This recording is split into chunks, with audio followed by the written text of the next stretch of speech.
प्यारे बच्चों, आज हम लोग गांधी युग के विषय में चर्चा कर रहे हैं। हम लोग गांधी युग में पार्ट थर्ड तक पढ़ चुके हैं। पार्ट थर्ड में था आपका चंपारण आंदोलन, अहमदाबाद में मजदूर आंदोलन और खेड़ा आंदोलन। तो ये आंदोलन गांधी जी के नेतृत्व में सफल रहा। तो अंग्रेजों को लगा कि हम विरोधियों के खिलाफ कोई ऐसा एक एक्ट ले आए, ऐसा कानून ले आए जो बिना मुकदमा चलाए उनको जेल में डाल दिया जाए। तो इस तरह से अंग्रेज लोग रॉलेट एक्ट लाए। कौन सा एक्ट लाए? Rowlatt act. रॉलेट एक्ट कब लाते हैं? तो 19 मार्च 1919 को। तो इसलिए रॉलेट एक्ट कब लाते हैं? तो 19 मार्च 1919 को रॉलेट एक्ट किसकी अध्यक्षता में ये एक्ट लाया गया? तो sir Sydney Rowlatt, sir Sydney Rowlatt की अध्यक्षता में, सर सिडनी रॉलेट एक्ट की अध्यक्षता में। तो इस तरह ये एक्ट जो आया, जिसकी अध्यक्षता कौन किया? सर सिडनी रॉलेट की अध्यक्षता में ये एक्ट बनाया गया। इस एक्ट में था क्या कि बिना किसी अपराध के व्यक्ति पर मुकदमा लगाकर जेल में डाल दो। तो रॉलेट एक्ट में था क्या कि जब चाहे, जब क्या था, जब चाहे तब मुकदमा लगाकर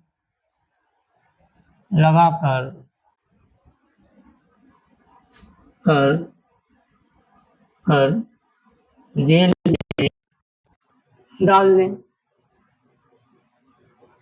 ये था इस एक्ट में कि यदि भारतीय अंग्रेजों का विरोध करें तो उनके ऊपर मुकदमा लगाकर जेल में डाल दो बिना किसी अपराध के। तो जब चाहे तब मुकदमा लगाकर, यह एक्ट में था बिना अपील, बिना दलील, बिना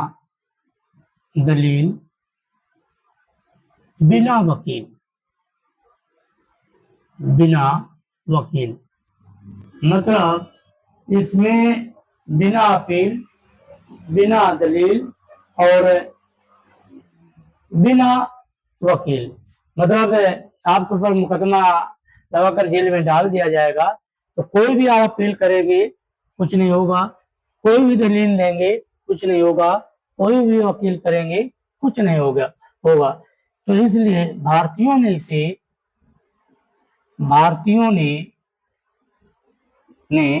इसे काला कानून कहा। क्या कहा? काला कानून। तो इस तरह भारतीयों ने इस एक्ट को काला कानून कहा। तो काला कानून किस एक्ट को कहा गया? तो वो था आपका रॉलेट एक्ट। रॉलेट एक्ट की तुलना बंदी प्रत्यक्षीकरण बंदी प्रत्यक्षीकरण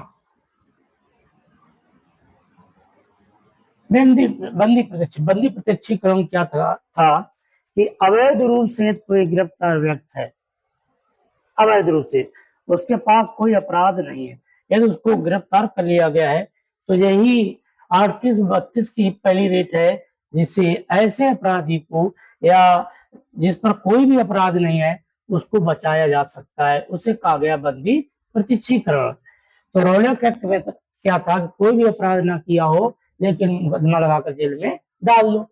तो इस तरह बंदी प्रत्यक्षीकरण जो ऐसे लोगों की रक्षा करती है और सुप्रीम कोर्ट में रिट दायर की जाती है, उसे कहा जाता है बंदी प्रत्यक्षीकरण, रॉलेट एक्ट। इसे काला कानून कहा गया।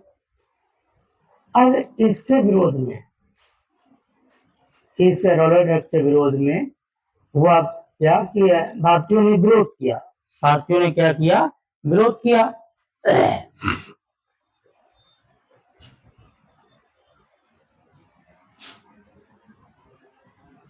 गांधी जी को 9 अप्रैल को गांधी जी को 9 अप्रैल को दिल्ली से गिरफ्तार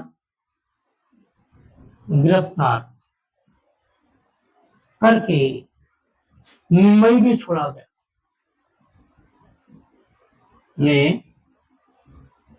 गया तो इस तरह गांधी जी जब इसका विरोध किए तो गांधी जी को पकड़ लिए और कहा छोड़े जाकर मुंबई में।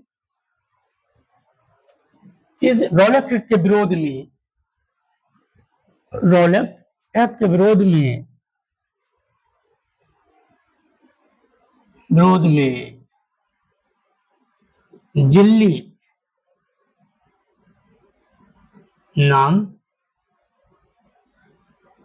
दिल्ली नाम के विरासत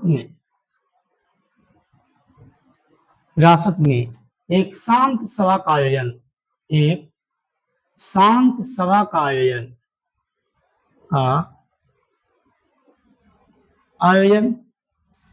आयोजनकर्ता कौन थे? डॉक्टर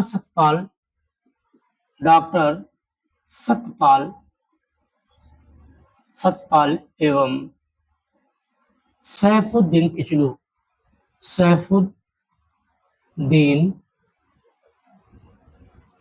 किचलू। तो इस तरह अमृतसर में सैफुद्दीन किचलू द्वारा शांत सभा शुरू हुई लेकिन अंग्रेजों ने 12 अप्रैल को सेना बुला ली।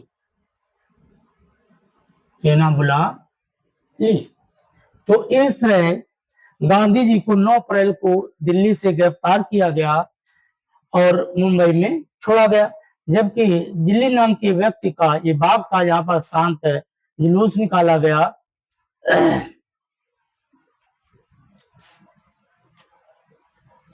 विरासत में या यूं कह दें बाग था।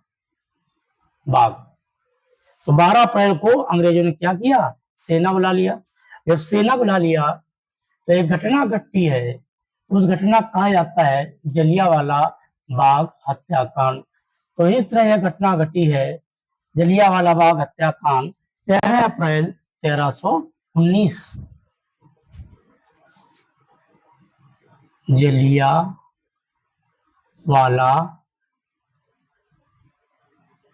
हत्याकांड। तो इस तरह जलियांवाला हत्याकांड की घटना कब घटती है? तो 13 अप्रैल 1919।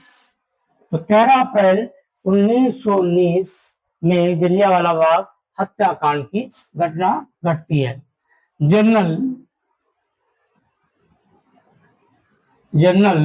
ओडायर ने निहत्थे लोगों पर गोलियां चलवाई, जिसमें बहुत से लोग मारे गए। और इस घटना में एक भारतीय था हंसराज, जिसने जनरल ओडायर का सहयोग किया। भारतीय हंसराज, ये एग्जाम में बहुत आया है। भारतीय हंसराज ने डायर का साथ दिया।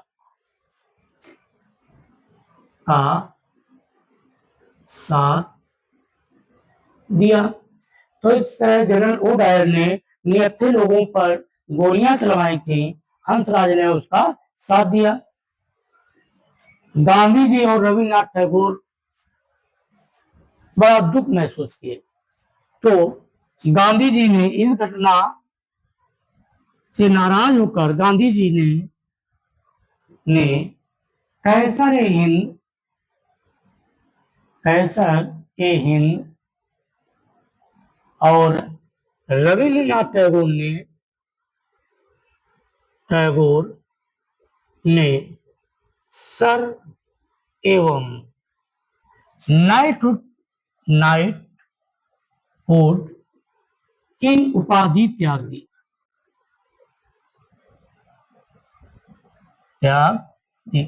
तो जब यह घटना हुई तो गांधी जी को बड़ा दुख हुआ। गांधी जी ने कैसर-ए-हिंद और रविन्द्रनाथ टैगोर ने सर एवं नाइटहुड की उपाधि त्याग दी। शंकर नायर ने बड़ा दुखी हुए। शंकर नायर ने वायसराय के परिषद से त्याग पत्र दे दिया।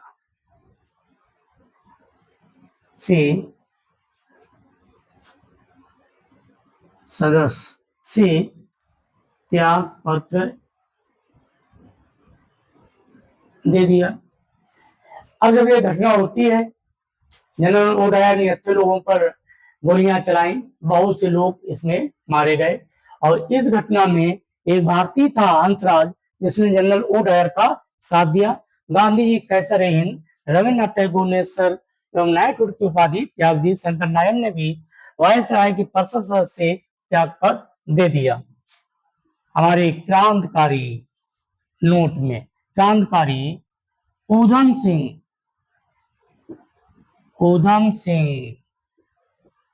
अरे क्रांतिकारी ऊधम सिंह ने लंदन जाकर 1940 में 1940 में जाकर लंदन जाकर 1940 में जनरल ओडायर की हत्या कर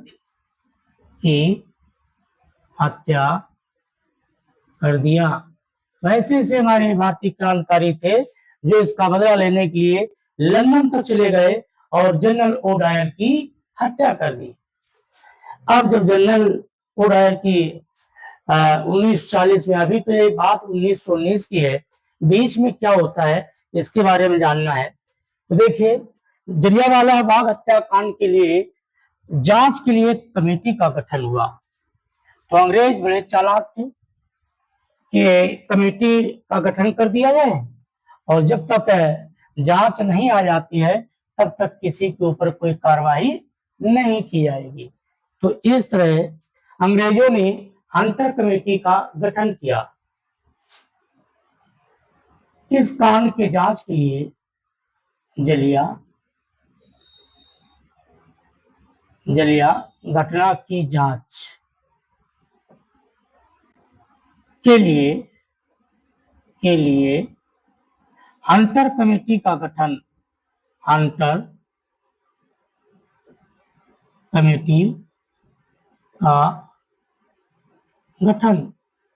तो इस तरह हंटर कमेटी गठन कब होता है? तो वो 1920 में होता है। अब इसमें जांच के लिए कमेटी बनी। तो जलियांवाला बाग हत्याकांड की जांच के लिए कमेटी बनती, कौन सी? Hunter committee. तो हंटर कमेटी में सदस्य कितने होते हैं? तो सदस्य होते हैं 8। कितने सदस्य होते हैं? 8, जिसमें 3 भारतीय होते हैं और 5 सदस्य जो है वो अंग्रेज होते हैं। तो इस तरह 3 भारतीय और 5 अंग्रेज। बड़े अंग्रेज चालाक थे कि कोई भी यदि निर्णय हम सुनाएंगे तो हमारी संख्या अधिक होगी, तो ये नियम है कि जिसकी सदस्य संख्या जितनी ज्यादा होती है जांच उसी की मानी जाती है। तो अंग्रेजों ने क्या किया? 8 सदस्यीय टीम का गठन किया, जिसमें 3 भारतीय के लिए रखे और 5 अंग्रेज। देखिए 3 भारतीय कौन कौन थे? 3 भारतीय चिमनलाल, जगत नारायण,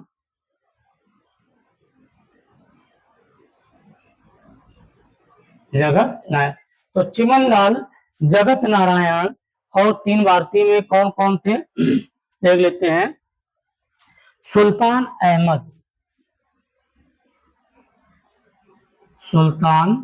अहमद।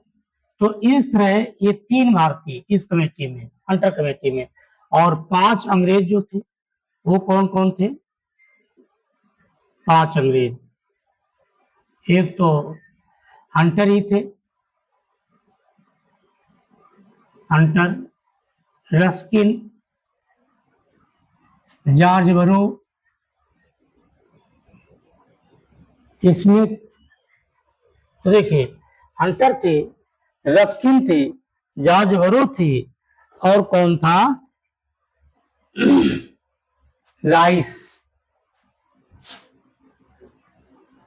ये 5 अंग्रेज थे। इस कमेटी ने निर्णय दिया, निर्णय क्या देती है कि डायर जो है, डायर विवेक से कार्य किया है, अब देखिए, निर्णय आने के पहले ही डायर को प्रोत्साहन करते हैं। ब्रिटिश शेर की उपाधि अंग्रेजों ने डायर को ब्रिटिश शेर,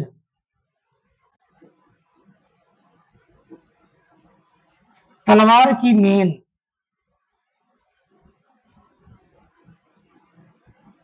ऐसी उपाधियां दी। एक बिल भी लाए, एक बिल कौन से लाते हैं? इंटरमीडियल बिल। कौन सा बिल लाए हैं? इंटरमीडियल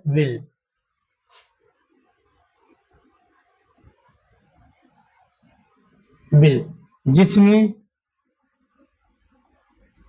2600 पाउंड दिए गए। तो इस तरह जनरल डायर को 2600 पाउंड देते हैं। तो ये कमेटी डायर को बचा लेती है, लेकिन भारतीयों ने भी एक अपनी कमेटी का गठन किया। भारतीयों ने जलियांवाला बाग हत्याकांड की जांच के लिए कौन सी कमेटी का गठन करते हैं? तो वह कमेटी थी तहकीकत कमेटी। भारतीयों ने तहकीकत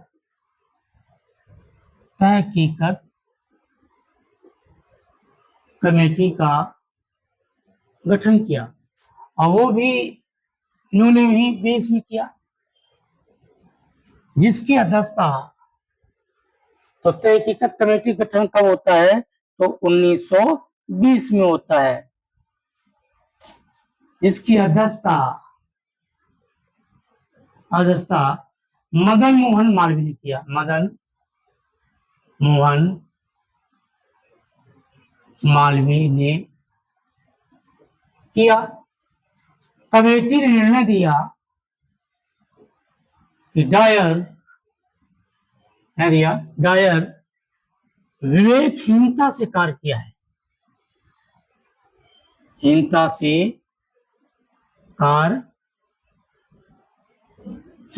इसे कठोर से कठोर दंड दिया जाए।